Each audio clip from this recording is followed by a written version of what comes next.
ముచ్చట కోసం ఈ మనిషి పడే తపన చూడరా. 3 నాళ్ళ ముచ్చట కోసం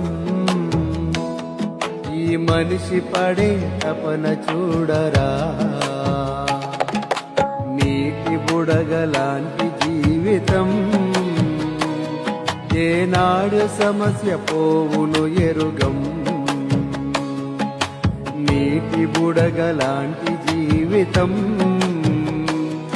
ఏనాడు సమస్య పోవును ఎరుగం. 3 నాళ్ళ ముచ్చట కోసం ఈ మనిషి